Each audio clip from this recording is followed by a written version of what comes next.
Few people realize this, but most of the limits in your life were never created by reality. They were created by the way you learned to see it. There is a version of you that would make bolder choices, seize opportunities that seem far too big today, and face challenges that right now still seem impossible. Not because that version has more talent, nor because it has more luck, but because it learned to think differently. Most people go through life believing they were born a certain way and that the world has already decided how far they can go. They accept their fears as facts and their doubts as reality, and without even realizing it, they live within limits that never truly existed. Epictetus knew that feeling. He was born a slave, without freedom, without power, without any reason to believe his story would be different. Everything around him said that was his destiny. But he discovered a truth that no one could ever take away from him. It is not what happens to you that determines the size of your life. It is the way you choose to respond to what happens. When that understanding changes, everything else begins to change with it. You start acting with greater courage. You see possibilities where you once saw barriers. You make decisions that once seemed far beyond your reach. And what once seemed impossible slowly begins to feel like nothing more than the next step. Confidence stops depending on circumstances and begins with the way you learn to think. And that is not a gift, it is training. For years, your mind has learned to repeat certain beliefs.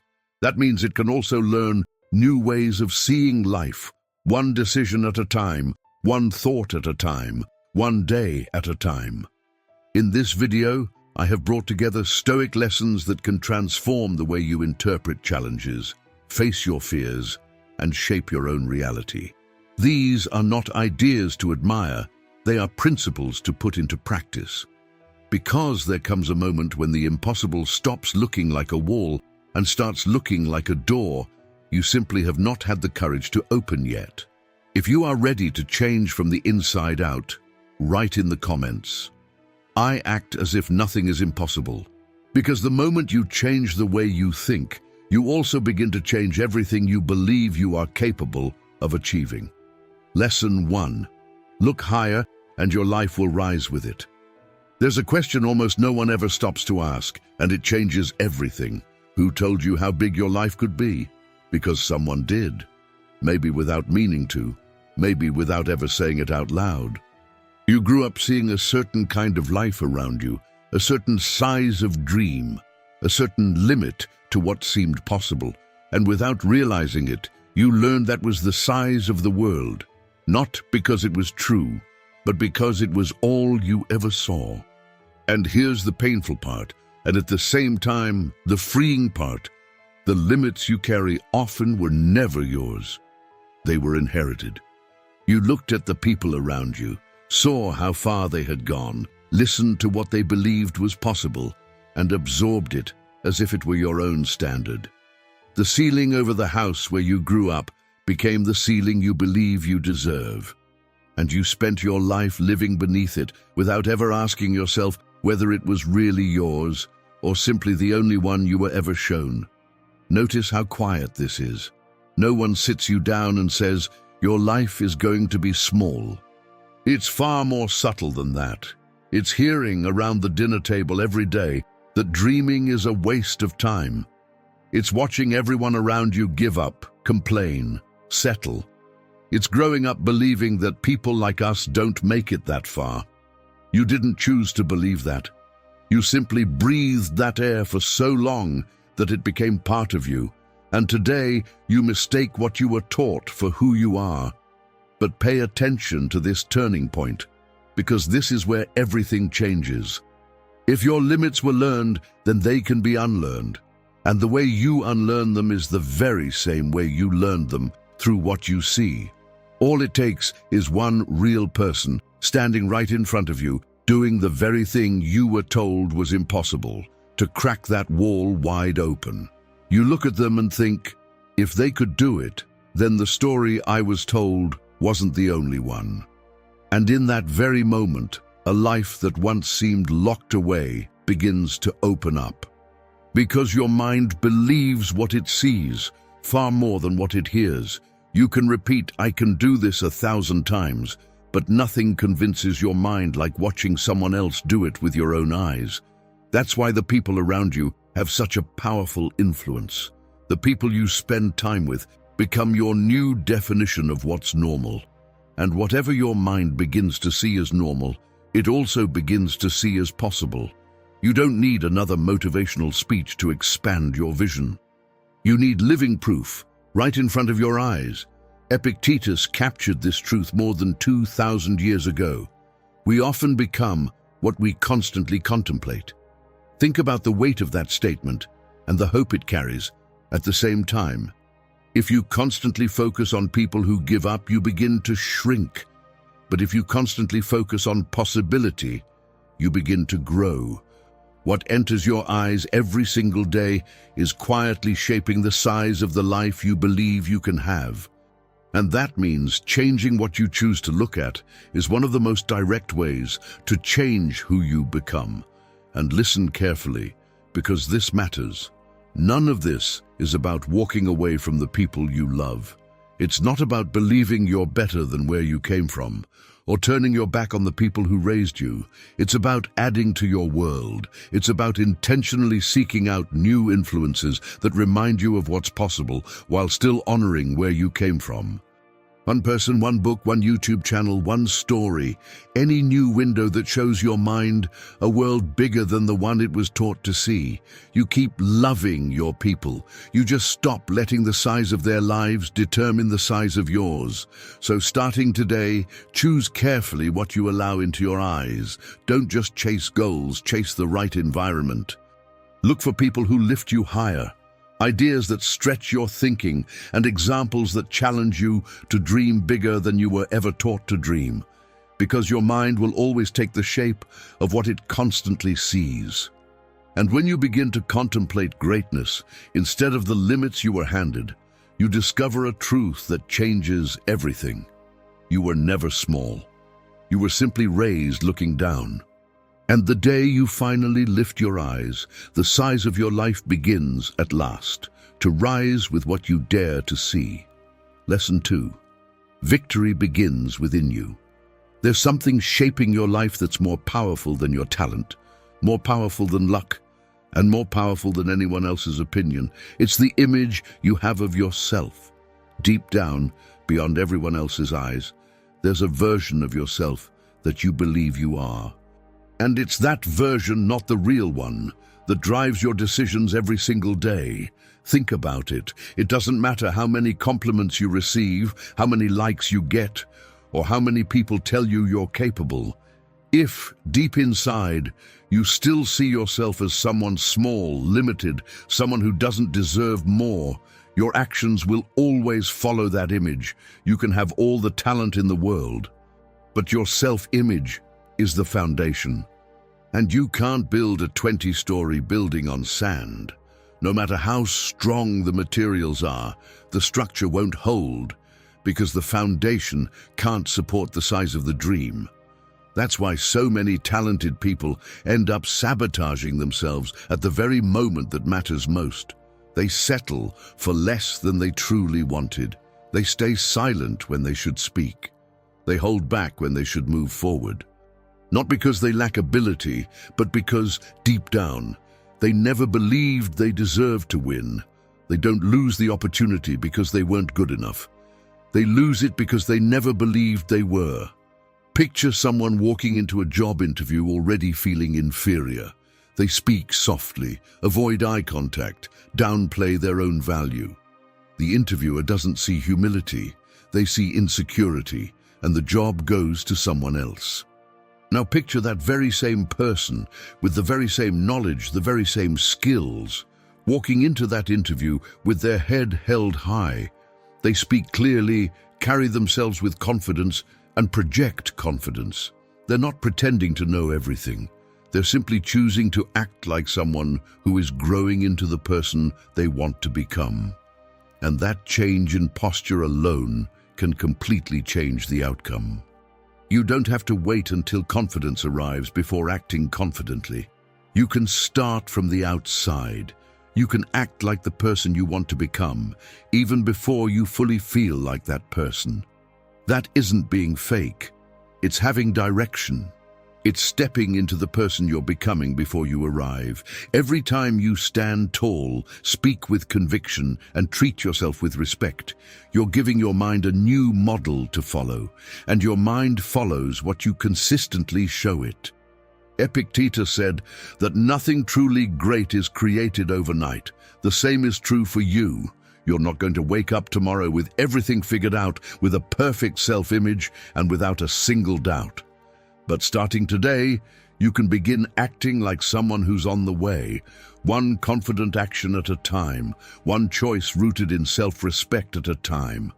That's how the foundation is gradually replaced beneath your feet, from sand to solid rock, almost without you noticing. Because here's the most freeing truth of all: you are not what happened to you. You are what you choose to do with it from this moment forward. Maybe in the past you didn't know how to stand up for yourself. Maybe you didn't know any other way to respond. Maybe you hadn't yet discovered your own strength. That's okay. You did the best you could with what you knew at the time. But today is different. Today, you have the awareness you didn't have before. And every new action is like replacing the mirror in front of you, reflecting no longer your old wounds, but the person you have chosen to become. So, begin seeing yourself as the person capable of building the life you truly want. And let your actions follow that vision. Lift your head before you feel certain. Speak with confidence before you feel brave. Treat yourself with respect before the world gives you a reason to. Because when you change the way you see yourself on the inside, everything you do on the outside begins to change with it. And the whole world receives the message. You are, in fact, far greater than you were ever led to believe. Lesson 3. The impossible is almost always a lie. Most of the things you believe you can't do are things you've never truly tested. You simply looked at them from a distance, decided they were too big, and convinced yourself before even trying that they were impossible. And here's what almost no one tells you: that impossible is rarely a fact. It's a verdict your mind handed down all by itself, without a single piece of evidence, and you've been obeying it ever since, as if it were the law. Think about how many times that has happened, how many dreams you buried before even taking the first step, how many opportunities you let pass because you told yourself, "That's not for me, it'll never work," or "Who am I to do something like that?" You didn't fail at those things. You never even tried. The wall that stopped you wasn't made of concrete. It was nothing more than a shadow your mind projected, making it look much bigger than it really was, and you believed it. Because that's how fear works. It doesn't show you the true size of the challenge. It exaggerates everything. It turns a steep climb into an impossible mountain, a small risk into a catastrophe, and a simple attempt into guaranteed humiliation. And it does all of that for one reason: to keep you standing still, where it feels safe. The problem is, nothing grows in the safe place. The life you want is almost always waiting on the other side of something your mind swore was impossible. Notice something incredibly freeing. Almost everything that feels ordinary to you today was once an impossible that you overcame. Walking when you used to fall over every few steps. Reading when letters made no sense at all. That job, that difficult conversation, that season of life you thought would break you. At the time, it all seemed far too big. Today, it's simply part of your past. Proof that the impossible has been lying to you all along is scattered throughout your own life. You just forgot to look. Seneca captured this truth more than 2,000 years ago, and few statements are more powerful. It is not because things are difficult that we do not dare. It is because we do not dare that they seem difficult. Think about what that really means. Many times, the difficulty isn't in the challenge itself, it's in your refusal to face it. Whatever you avoid only grows larger in your mind, but whatever you choose to confront begins to shrink the moment you take your very first step toward it. Because action is what exposes the lie. As long as you stand still, fear has all the time it needs to invent 1,000 monsters. But the second you move, most of them simply disappear because they were never real to begin with. You discover that the phone call you dreaded lasted only 2 minutes, that the conversation you feared ended in understanding, that the enormous project really could be completed one step at a time. Action is the light that reveals the monster was nothing more than a coat hanging in a dark room. So stop asking for certainty before you begin. Certainty doesn't come first. It's the reward for those who dare. You don't need a guarantee that everything will work out. You only need enough courage to find out. And more often than not, when you dare, life answers by revealing a path you were convinced didn't exist. Because that path only appears to those who keep walking, never to those who stand still waiting for it to appear first. So today, choose one thing you've been calling impossible. Just one. And act as if it isn't. Take one step toward it, no matter how small, simply to find out whether the wall is real or merely painted in your mind. You'll be amazed at how many walls in your life come crashing down with a single push, because most of them were never walls at all. They were fear disguised as limits, and your true limits are much, much farther away than your mind has ever tried to convince you. Lesson 4. Be your greatest supporter, not your own worst enemy. There's a lie that almost everyone believes, that being brutally hard on yourself is what makes you grow. That the tougher you are on yourself, the more disciplined you'll become. That taking it easy is laziness, an excuse, a sign of weakness. You were taught that the way to improve is to attack yourself every time you make a mistake. And that's exactly why so many people spend their entire lives beating themselves up and still never move forward. Because there's something no one tells you. Being harsh doesn't even work. Think about a boss who does nothing but yell, who humiliates people every time they mess up, never acknowledges anything they do right, and treats every mistake like a crime. Do people obey that boss? They do, but they obey out of fear, counting the minutes until they can get away from them, doing the bare minimum, just to avoid getting torn down emotionally. The moment the boss turns their back, everything falls apart. Nobody gives their best to someone who only knows how to yell. Nobody. People give their best to someone who believes in them. And that's exactly what you do to yourself when you become your own executioner. You may force yourself to get things done, out of guilt, out of fear of feeling like a failure. But it's a fragile kind of obedience, one that disappears at the first chance it gets. You drag yourself to the gym, hating every second of it, and quit the moment you find an excuse. Because part of you is always trying to escape the voice that never stops attacking you. You're not running away from the goal. You're running away from the way you treat yourself while trying to reach it. Now think about how a great coach works, the kind who develops champions. They don't sugarcoat mistakes, they don't pretend errors don't exist, and they don't fill their athletes with empty praise. They're firm. They demand excellence, and they point out every detail that needs improvement. But there's one thing they never do. They never tear the athlete down. They correct the punch without telling the fighter they're worthless. They demand better performance without destroying their confidence. And that's why the athlete respects them, trusts them, and keeps showing up to train every single day, even on the hardest days. A coach's firmness builds people up. An executioner's harshness only tears them apart. Epictetus, who lived as a slave and knew hardship firsthand, left behind a truth that's worth its weight in gold. Your mind becomes whatever you train it to become. Think about that. If you shape it with shouting, it becomes a place you want to escape from. If you shape it with fair firmness, it becomes a place you draw strength from. Your mind wasn't born to be an executioner. It learned to become one, and it can learn to become the coach who takes you farther. From this moment on, you're the one holding the mold. Learn to separate the mistake from yourself. The executioner attacks who you are. I'm stupid, I'm a failure, I'm worthless. The coach corrects what you did. This didn't go well, and here's how I can improve it. Notice the enormous difference. One sentence defines you as permanently flawed. The other treats the mistake as something temporary, something that can be fixed.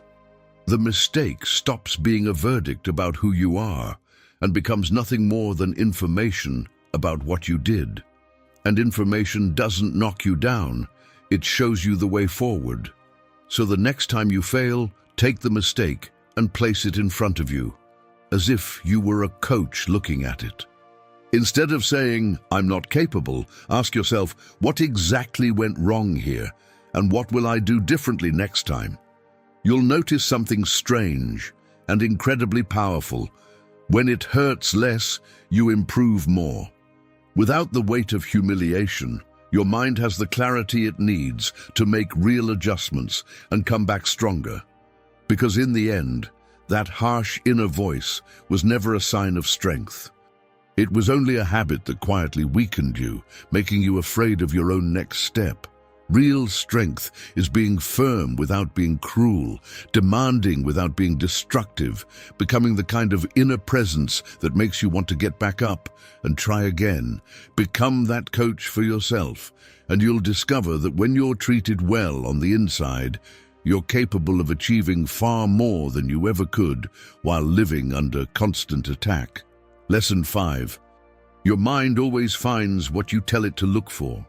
Inside you, there's a force that determines how you see the world. It doesn't shout, it works quietly.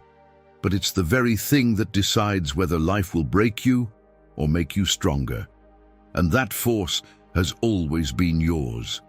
Most people don't know that. They think life just happens, that the world is simply the way it is, and all they can do is endure it. But that's not how it works. You don't experience only what happens to you. You experience what your mind chooses to see in what happens, and your mind always finds what you tell it to look for. If you look for reasons to quit, it will find them. It always does. If you look for a way forward, it will find that too. The world stays the same. What changes is what you choose to see in it. Think about it. Two people go through the exact same hardship. One looks at it and sees the end. The other looks at it and sees a turning point. The situation is identical. The only difference is the way each person's mind has been trained. One trained their mind to see defeat. The other trained theirs to see opportunity. And each one ended up harvesting exactly what they were looking for. And it doesn't stop with what you see. It changes what you do too. Think about a difficult situation at home, a conflict that never seems to end, someone you feel like you'll never be able to find peace with. As long as your mind keeps repeating, "There's no point. It'll always be this way," you'll act defensively. You'll walk into every conversation already closed off, expecting the worst. And guess what you'll get in return? Exactly the worst you went looking for. Now change your mindset. Decide to act as if peace were possible, even without any guarantee. You show up differently, you speak differently, you listen instead of just reacting. And suddenly, an opening appears, one that had been there all along, hidden behind your certainty that it didn't exist. The situation wasn't impossible. Your mind had simply decided it was, and kept pushing you to act in ways that confirmed that belief every single day. That's how everything in your life works. The moment you start acting as if nothing is impossible, you stop looking for the wall and start looking for the door. And people who look for the door usually find it. Not because the problem disappeared, but because they finally stopped digging deeper in the only place where there was no way out. Because here's what no one tells you. Your mind is being trained by you every single day, with every single thought. Every time you repeat, "This isn't going to work," you're training it to bring you down. Every time you repeat, "I can handle this," you're training it to hold you up. You're always teaching your mind something. The real question is, what have you been teaching it lately? Epictetus said more than 2,000 years ago, "It's not what happens to you that matters, but how you respond to it." And your response isn't created in the moment the problem appears. It begins long before that. It begins with what you think about every day, with what you believe when no one is watching. When the difficult moment finally arrives, you don't become a different person. You reveal the person you've been training yourself to become all along. And here's the part that sets you free. That training is a choice, your choice. You don't have to wait for life to get better before you change the way you think. It's the other way around. You change the way you think and life begins to change with it. You point your mind towards strength and strength begins to grow. You point it toward possibility and new paths begin to appear. Not all at once, but a little more every day, one thought at a time, until the day seeing your own worth no longer feels like effort. It simply becomes your natural way of seeing the world. So make the decision now before anything else. Where are you going to point your mind? Toward fear or toward strength? Toward everything that could go wrong or toward everything you still have the power to build? Choose carefully, because whatever you choose to look for, your mind will find it. It always does. And that choice has been yours from the very beginning. Lesson 6, turn every obstacle into a stepping stone. There's a strength inside you that you still haven't fully discovered, not because it isn't there, but because it only reveals itself when it's called upon. And life has a very specific way of calling it forth, through hardship.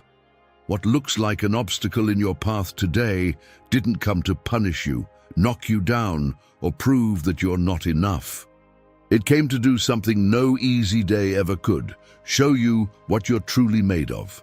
Think about it. You only discover your strength during the hardest moments, never during the comfortable ones. No one walks away from an easy day saying, "Wow, I never realized how strong I was." That realization always comes after you've made it through something difficult, after facing something that felt far bigger than you, and somehow finding your way to the other side. Comfort keeps you on the surface of who you are. Hardship takes you deeper, and it's in those depths that your greatest strength has been waiting all along, ready for the moment it's finally needed. And here's the perspective that changes everything. Your ability to overcome the obstacle already exists within you before the obstacle ever arrives. It isn't created in the moment, it's revealed. You don't become stronger after going through hardship. You discover that you were strong enough all along, you just hadn't had the chance to see it yet. The challenge doesn't give you new strength. It shines a light on the strength that had always been sleeping inside you, forgotten only because an easy life never asked you to use it. Think about all the times you were certain you weren't going to make it. That season of life that felt like the end, that painful loss, that month when the bills didn't add up. That moment when everything seemed to fall apart all at once. At the time, it all felt bigger than you. And yet, look where you are now, on the other side. You made it through. Not because you became a different person halfway through the journey, but because the person you already were had everything it took to get here. Every hardship you've overcome is proof of a strength you keep forgetting you have. Seneca understood this more than 2,000 years ago when he said something priceless. No one discovers what they're truly capable of until they've been tested by adversity. Take a moment to appreciate the beauty of that idea. It's not that hardship forces you to become a better person. It's that hardship introduces you to yourself. It pulls back the curtain and reveals a greatness you've carried within you all along, but had never needed to face. The strongest people you'll ever meet weren't born different from you. At some point in their lives, they were simply forced to discover their own strength, and once they did, they could never forget it. So the next time something difficult suddenly appears in your path, don't see it only as a threat. See it as a messenger. It's there to remind you of something you've been forgetting. You're far more capable than your mind allows you to believe on ordinary days. Hardship didn't come to tell you that you're small. It came to show you once and for all how much strength you've always had, even if you couldn't see it. And maybe that's the most beautiful part of all. You don't have to fear whatever lies ahead. no matter how difficult it seems, because everything you'll need to make it through is already inside you. It always has been. Life simply keeps placing you in situations that gradually uncover layers of strength you never even knew were there. Every obstacle is a mirror, and every time you look into it and keep moving forward, you see more clearly the truth that comfort always hides. You're made of something far stronger than you ever imagined. So don't ask for a life without obstacles. Ask for the eyes to recognize in every obstacle an opportunity to discover a little more of your own greatness. Because acting as if nothing is impossible doesn't mean pretending difficulties don't exist. It means facing each one of them with the quiet confidence that the strength to overcome it was already within you long before it ever appeared. It always was. And every challenge comes gently to remind you of who you've been all along. Lesson 7. You were born to grow, not to shrink. There is a kind of fear so quiet that almost no one realizes they feel it. It's not the fear of failure.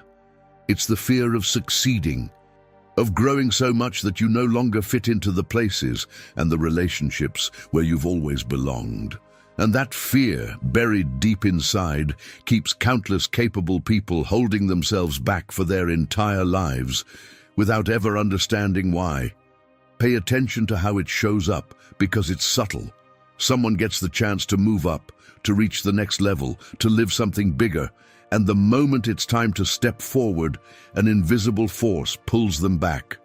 It's not laziness, and it's not a lack of ability. It's a fear they can barely put into words.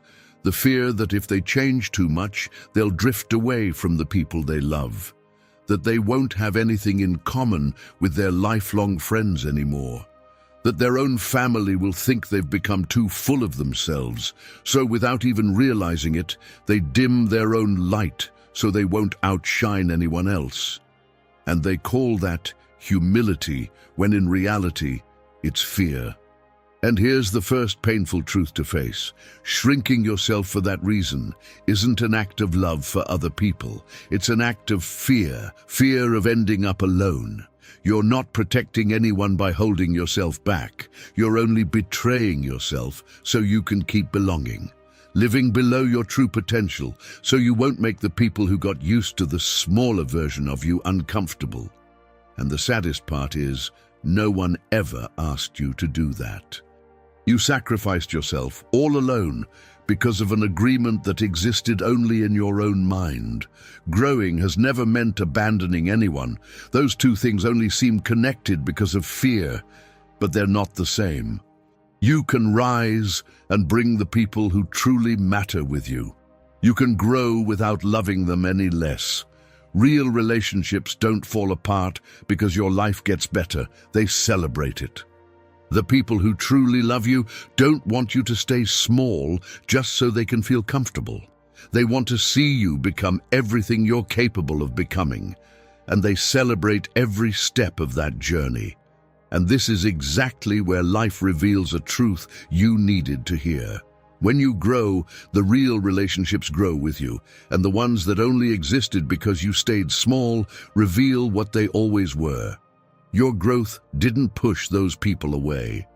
Your growth simply exposed that the relationship depended on you never taking flight. That's not a loss, it's a revelation.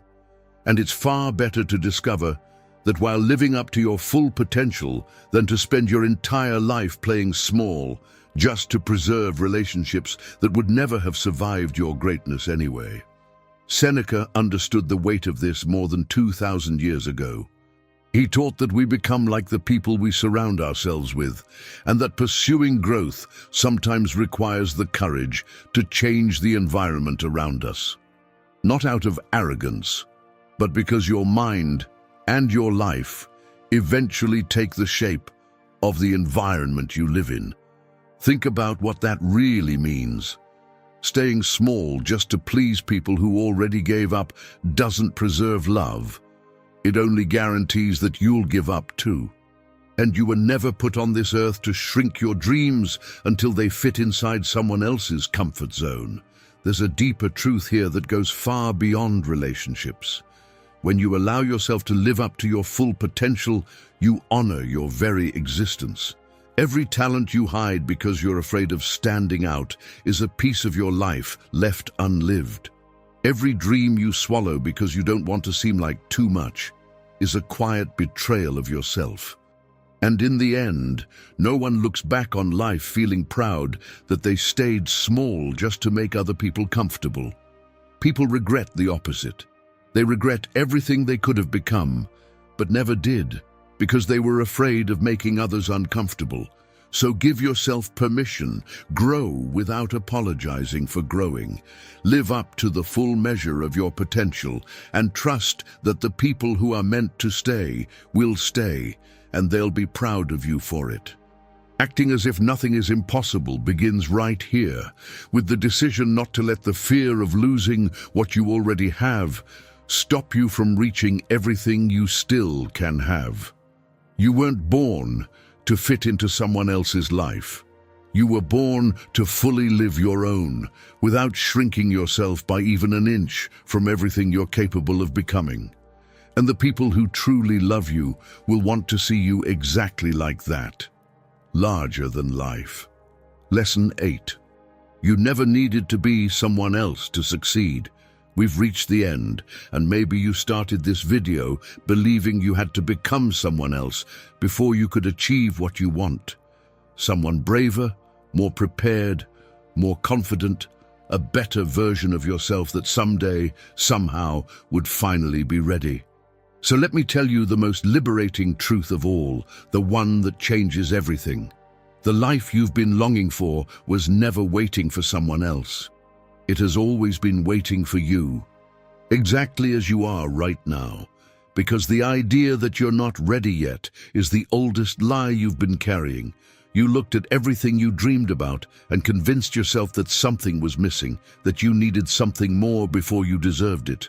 But nothing was missing. It never was. The distance between you and the life you want was never about ability. It was about permission. You spent years waiting for someone or for some circumstance to give you permission to move forward, without realizing that permission was always yours to give, and you were the one denying it to yourself.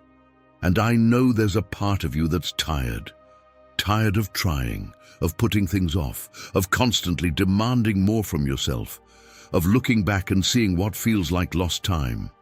So listen to this carefully. Nothing you've been through was wasted. Every fall taught you how to get back up. Every mistake showed you a different path. Every difficult season you've survived, and you've survived many of them, left you with a strength you probably don't even notice anymore, because it's become part of who you are. You haven't arrived at this moment empty-handed. You've arrived whole, quietly carrying everything life has already forced you to learn. And here's the turning point no one ever tells you about. The person you've been waiting to become before finally taking action is already here. It's you, without the excuses. It's you, without the voice that keeps saying you're not capable. There isn't a future version of you, braver and more confident, waiting somewhere for the perfect moment to appear. There's only you today, with the choice to keep doubting what's already inside you, or to finally trust it. The courage you've been searching for in the future has been here all along, simply waiting for you to turn around and see it. The Stoics understood this in a way that has endured for more than 2,000 years. Goethe said that the moment you trust yourself, you begin to know how to live. And Marcus Aurelius, while ruling the known world, wrote that very little is needed for a fulfilling life, because everything you need is already within you, in the way you choose to think. Both point to the same truth. It was never about searching outside yourself for something that could only be found within. The life you want doesn't depend on having more. It depends on recognizing who you already are. Because in the end, acting as if nothing is impossible was never about forcing yourself to be fearless. It was about stopping the habit of treating yourself as if you were too small for the life you dream about. It was about looking within yourself and finally understanding that the person capable of living that life has always been you, not some fixed version of you, not some finished version of you. You, with your fears, your doubts, your scars, and still whole, worthy, and capable. So this may be the end of the video, but it's the beginning of the only thing that has ever truly mattered, making peace with your own strength. You don't have to wait anymore, because nothing is missing. Life isn't waiting for you somewhere in the future after you've become someone else. It's here, right now, waiting for you to embrace who you've always been. Stop doubting what's already inside you. Lift your head and walk forward like someone who has finally understood the truth that changes everything. You were never too little. From the very beginning, you have always been more than enough to live the life you once had the courage to dream about. At Stoic House, every ancient word is a gift to the modern heart. If this moment spoke to you, leave a like, share this video with someone you care about, and subscribe to join us. See you next time.